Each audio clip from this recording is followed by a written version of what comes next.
Hello YouTube and welcome to another episode of Barbell Outdoors. So it's like April 18th today, and I'm going to be doing some fishing at the East Fork Little Miami River. I'm going to be using some artificials, but I'm mostly going to be using red worms. We're going to see if we can pull up some rough fish like buffalo, drum, carp, catfish, and we're also going to see what else shows up. I've caught bass on red worms, I've caught sauger on red worms. Really, I have no idea what'll show up, but I have a few hours and I got a whole couple worms, so we're going to see what happens. If I catch some sunfish or a small drum, I'm probably going to either live line them for catfish, or I'm going to cut them up and use them as cut bait for whatever wants to get some cut bait. Probably catfish, potentially striper. If we're really lucky, maybe a bowfin or a gar, but yeah, we're just going to see what shows up. Kind of a relaxing day of multi-species angling, so stay tuned. We're going to hopefully catch some fish. Today's video brought to you by Grizzly Wintergreen Long Cut. Taking a slight detour off my normal route of Zins and hitting up the long cut for the first time in a while, but I don't mind it. It's pretty nice. So we made it to the first spot. So let me give you guys some rationale to why this spot looks so juicy, and then I'm gonna get my lines rigged up and out there. So we've had a real cold snap recently. Temps going down easily below freezing at night for late April. You know, that's a little bit surprising. But here we have water that's coming out of the water treatment plant in this area, and so that water is going to be warmer than the water right here. We also have a lot of rocks, which is a good sign. And then also, you guys can see, I don't know if you can see, but the water is really still up until right about there. That is the first set of riffles up from the main river. So this is the East Fork Little Miami River. It connects to the Little Miami River. And if a fish were to go all the way up from the confluence up to here, these are the first riffles that they'll find, the first sort of rapid area. And the first rapid area, the first set of riffles from a main confluence is always going to be a really nice spot to hit, because the fish come up the river and they get about that far, and then they don't really go too much farther than that normally. So this is a really good spot. Let's put some lines out and see what happens. So the first thing I'm going to do, actually, before I put any worms out, is I do want to fish artificials a little bit. I have a 1/6 ounce, I believe that's 1/6, 1/4 ounce rooster tail, white and gray, 10-pound braid, 10-pound fluorocarbon, Daiwa Laguna. And look, I got a leaf in there. But I'm just going to cover this area with the rooster tail, do casts entirely around a semicircle, and see what shows up if anything wants to hit this little rooster tail. Alright guys, so nothing hit the artificials, so we're just going to throw out some bait. Very easy, simple rig here. 1 ounce bank sinker, 10-pound monofilament, dropper loop, high-low with red worms. Ooh, there's a water snake down there. Nice Nerodia Sipodon just swam away. But yeah, we're gonna put, there he is. You see that water snake right there? I've caught that same water snake before. He lives in this area. But yeah, I'm gonna put out this bait, see if anything shows up.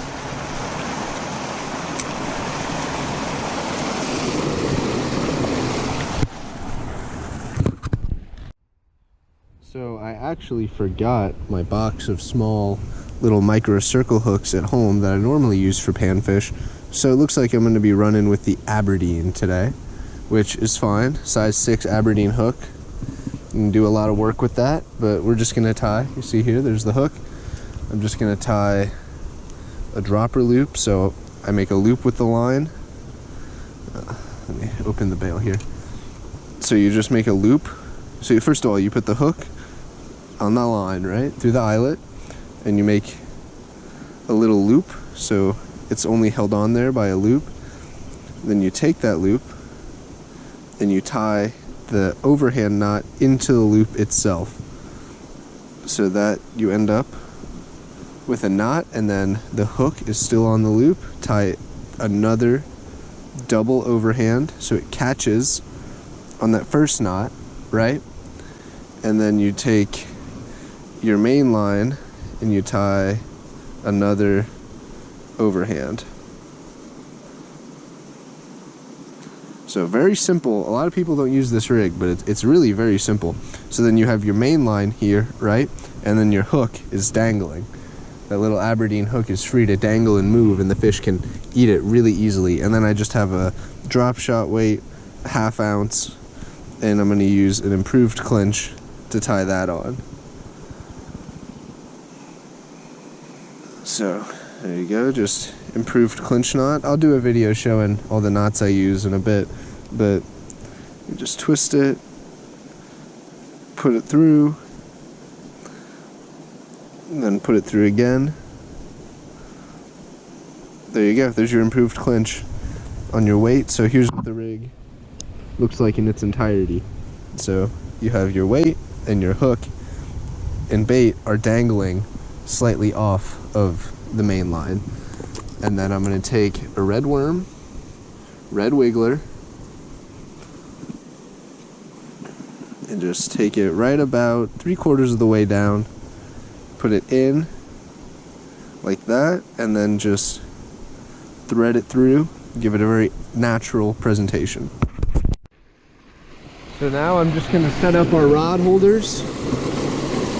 I like to mix match the colors. I feel like that always brings me good luck. All right. So there's one.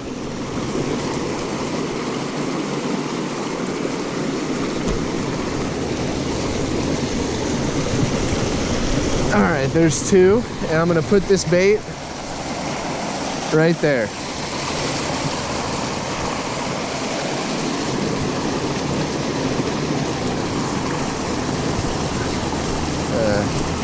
Yeah, actually cast this out a little bit further. I'm gonna put that right there. Reel, keep tension, and then just place it right there. So I'll be able to watch these lines, and if anything happens, I'll just set the hook on him. This dude is messed up. Bit a little red worm, but this dude is having some issues. Look, he's got sores on his caudal fin. He's cut up. He's like literally bleeding right here. And his eye, look at that eye. Man, this dude is messed up. He's not having a good time.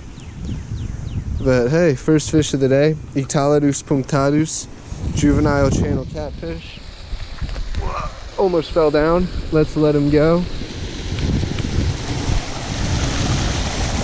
All right, let's get some more bait out there.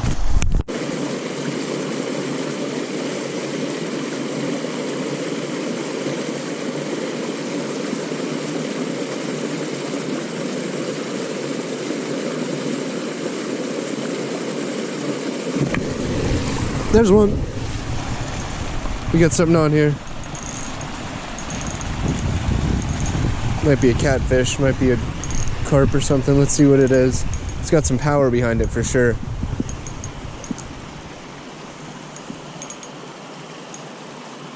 Little catfish. You guys see that down there? Look how clear that water is. You guys see that catfish? How cool is that? I can see him fighting against that and swimming around. Let's bring him in.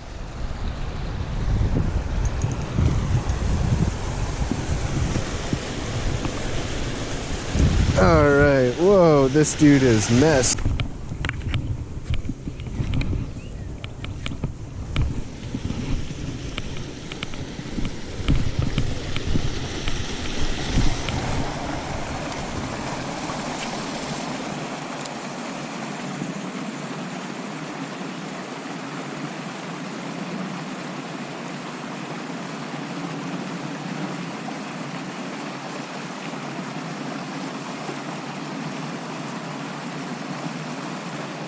There's one. Oh! Let's go! I knew he was down there. Oh, let's go. I saw something scatter bait fish down there, and I knew there was a bass or something. I threw that rooster tail, first cast on that rooster tail. Let's go. We got the fattest spotted bass I've ever seen. That's the Micropterus punctulatus, and you can tell because look, you see he's got a little tooth patch right there. It kind of looks like a largemouth bass, right? The Micropterus salmoides, but this is the Micropterus punctulatus spotted bass, a little bit different. But that is awesome. That's so cool. He smacked that. Look how fat this fish is. Look how fat that bass is. That is awesome. Look at that. Look at the mouth on that guy. I'm gonna get a picture and let him go. All right, 10.5 inches on this spotted bass. It's super cool. Super cool catch, second species of the day. Let's let him go. Awesome. Let's get back to it, guys. That was a good catch. And by the way, guys, that bass ate that 1/4 ounce rooster tail. Literally, I saw some fish scatter right there, and I was like, yeah, you know what? They're probably eating some bait fish down there. I bet they might hit a lure. And it was right there at the bank, and I just was reeling real slowly, giving it a pause, you know, giving him time to look at it, and he smacked it right at the bank. So that's awesome. Let's try to get some more out of here.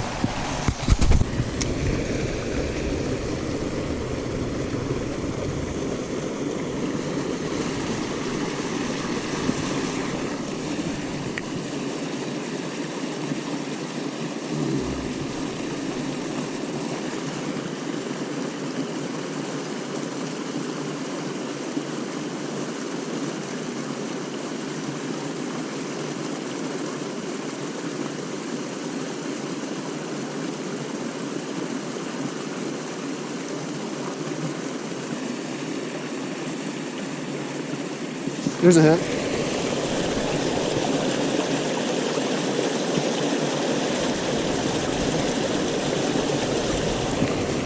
Still on?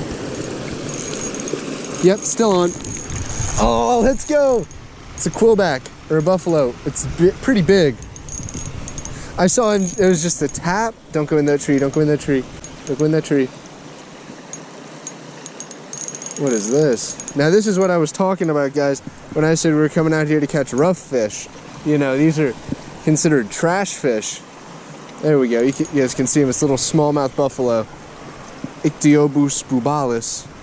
You guys can see him down there in the water. This is what I meant by catching rough fish. So this is a fish that most people would never target. You know, it's a native, to me it's really cool. It's a native species. It's a type of carp. Well, it's not really a type of carp, right? It's in the Catastaumidae family, but I don't know. Most people would never target that, but I think that this fish is super cool. It's one of my favorites around here, native species. I believe this is a smallmouth buffalo. It might be a quillback. Let me see if I can get him. I should have brought a net. There we go, got him. I felt that tiniest little tap and set the hook and he was on. Let's get this out of this guy's mouth.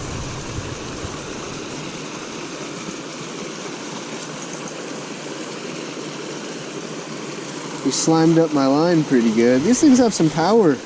Catastaumidae, and even carp, you know, they got some pretty decent power to them. But all right, there we go. Smallmouth buffalo, the Ictiobus bubalis. It's pretty much what I was expecting to catch out here. This is what I said. We're targeting rough fish, right? Channel cats fit into that, but this is more what I was thinking. And look, he got chomped by something. Look, you guys can see where the scales are all messed up. Something tried to chomp him. But I'm gonna take a picture and we're gonna let this guy go. All right, took my picture. There we go, see you later. All right, nice. 3 species, 3 fish. I can't really be too upset about that. We're gonna see what else we can pull out of here, but you know, I mean, I'm not upset with how today's going so far. It's slow but consistent, and sometimes, you know, that's all you can ask for. So I'm gonna put this worm back out there and see if I can catch anything.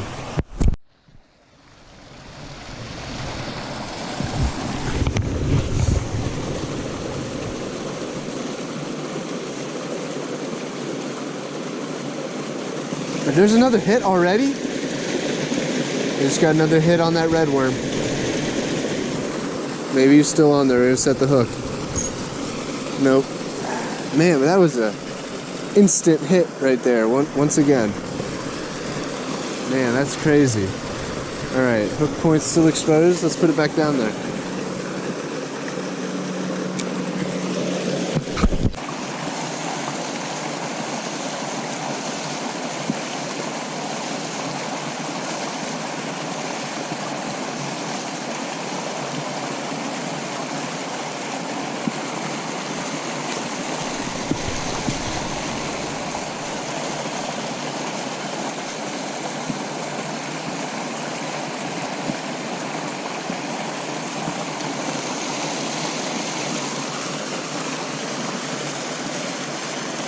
There's one. Little fish. Oh, it's a sunfish. First of the day. Oh, what do we have? What's our sunfish? I believe this is just a little bluegill. The Pomus macaculus. Check that out, guys. Fourth fish, fourth species. Caught on that little Aberdeen hook. It's pretty cool. Nice little Lapomus macaculus, native bluegill.